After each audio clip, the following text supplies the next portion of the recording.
Good afternoon. This is the first 2021 Conversations with Christine.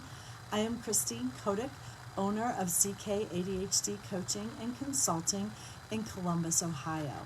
And I am coming to you today on this first Facebook Live in a while to kind of introduce you to who I am and what I do, and to talk a little bit about setting up the summer for a successful summer with your children with ADHD, and if you are a mom or a dad with ADHD. This will be short today. My goal is that if you have topics that you want to talk about during our Conversations with Christine, which I hope to do every Wednesday around this time, which is noon Eastern time, I would love for you to make a comment of what those questions are and topic ideas for future conversations, and I will incorporate those into what I do. Obviously, I need to work a little bit on my lighting here. I thought I could use my laptop, but my streaming program wasn't working, so we're just going with the phone and a few shadows. So, thinking about summer and what summer can look like, a lot of times for many families, that's a chance to just kind of lay back and hang out and just relax.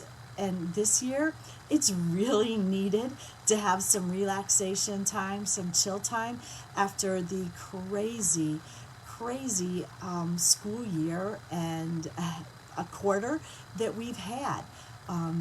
The past year and 3 months, 4 months have really put a challenge on all of us. Students are ready to be done with school, probably more than they ever have before, going from online learning to hybrid learning and back again. And then, I know some schools around here have gone to all-in learning, which has been great. But it's been a lot of change and a lot of transition.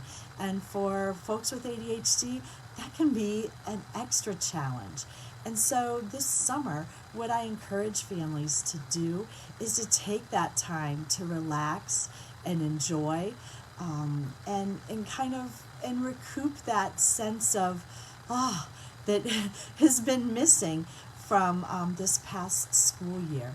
But to do that, you'll find that your summer will go a lot smoother if you put some structure and some planning into your days.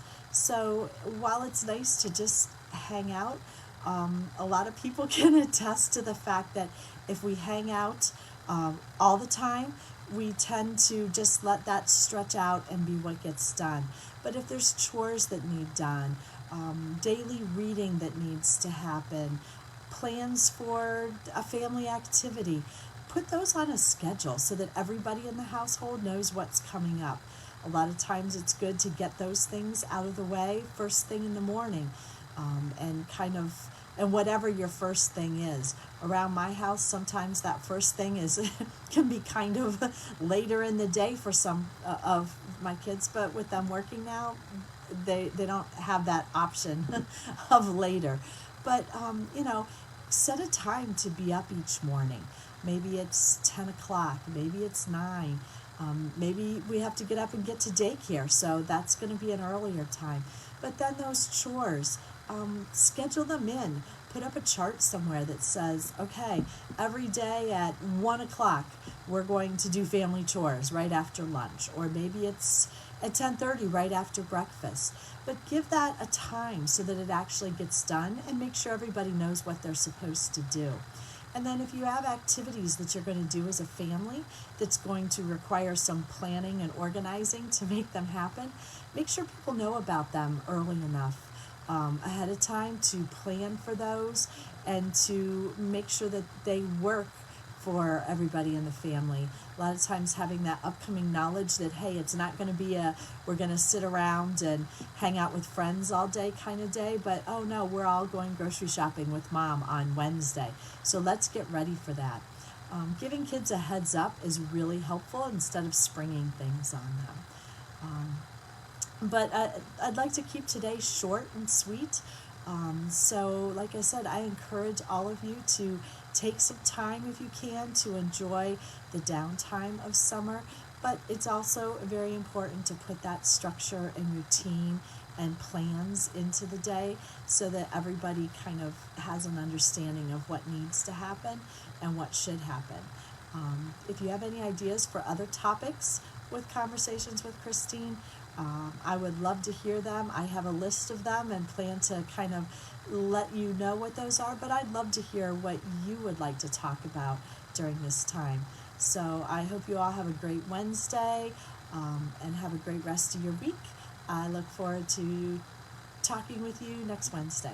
Thanks.